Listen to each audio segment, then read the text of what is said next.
தமிழ்நாட்டில் சட்டமன்ற தேர்தலை முன்னிட்டு பிப்ரவரி, மார்ச், ஏப்ரல் மாதங்களுக்கான முன்பணமான 3000 ரூபாயும், கோடைக்கால சிறப்பு தொகையாக 2000 ரூபாயும் என மொத்தம் 5000 ரூபாய் கலைஞர் மகளிர் உரிமை திட்ட பயனாளிகளின் அக்கவுண்டில் வரவு வைக்கப்பட்டுள்ளது. கலைஞர் மகளிர் உரிமை தொகை திட்டம் என்பது தமிழ்நாட்டில் உள்ள தகுதியுள்ள குடும்ப தலைவிகளுக்கு அவர்களின் பொருளாதார மேம்பாட்டிற்காக தமிழ்நாடு அரசால் மாதந்தோறும் 1000 ரூபாய் வழங்கும் ஒரு சமூக நல திட்டமாகும். இத்திட்டம் பெண்களுக்கு மாத உதவித்தொகை அளித்து அவர்களின் நிதி சுதந்திரத்தை உறுதி செய்வதையும் வறுமையை குறைப்பதையும் நோக்கமாக கொண்டுள்ளது. அந்த வகையில் தமிழகம் முழுவதும் 1,31,00,000 மகளிருக்கு மாதந்தோறும் தலா 1000 ரூபாய் மகளிர் உரிமை தொகையாக வழங்கப்பட்டு வருகிறது. இந்த நிலையில் பிப்ரவரி, மார்ச், ஏப்ரல் மாதங்களுக்கான முன்பணமான 3000 பிளஸ் கோடைக்கால சிறப்பு தொகையாக 2000 என கலைஞர் மகளிர் உரிமை தொகை பயனாளிகள் அனைவருக்கும் வெள்ளிக்கிழமை காலையிலேயே 5000 ரூபாய் வரவு வைக்கப்பட்டிருக்கிறது.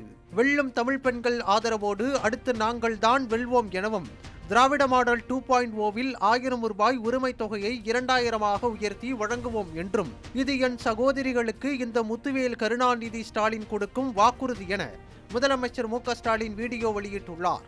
மேலும் அந்த வீடியோ பதிவில் தமிழ்நாட்டு மகளிருக்கு இந்த ஸ்டாலின் தந்த உறுதிமொழிதான் மகளிர் உரிமை தொகை. யார் தடை ஏற்படுத்தினாலும், யார் முட்டுக்கட்டை போட்டாலும், எத்தனை அவதூறுகளை பரப்பினாலும் அதிலிருந்து இந்த ஸ்டாலின் ஒருபோதும் பின்வாங்க மாட்டான் என சூளுரைத்துள்ளார். இந்த 5000 ரூபாயை அடுத்த 3 மாதத்துக்கு நீங்கள் பயன்படுத்திக்கணும் என்பதால் கொஞ்சம் கவனமாக செலவு பண்ணுங்கள். முடிஞ்ச அளவுக்கு சேமிக்கவும் பாருங்கள். அன்பு சகோதரிகளே, உங்கள் ஆதரவோடு அடுத்து அமையப்போகிறதும் திராவிட மாடல் ஆட்சி தான். அதனால் நீங்கள் மனம் குளிரும் சிறப்பான ஒரு அறிவிப்பையும் இந்த நேரத்தில் சொல்ல விரும்புகிறேன்.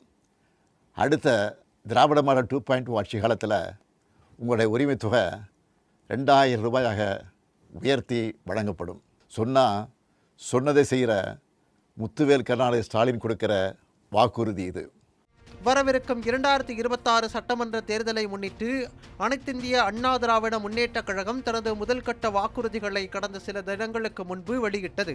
இந்த நிலையில் கலைஞர் மகளிர் உரிமை திட்ட பயனாளிகளின் அக்கவுண்டில் 5000 ரூபாய் வரவு வைக்கப்பட்டுள்ளதும் 2.0 ஆட்சியில் மகளிர் உரிமை தொகை 1000ல் இருந்து 2000ஆக உயர்த்தி வழங்கப்படும் என்றும் அறிவித்துள்ளதன் மூலம் அதிமுக தேர்தல் வாக்குறுதிகளுக்கு திமுக தக்க பதிலடி கொடுத்துள்ளது.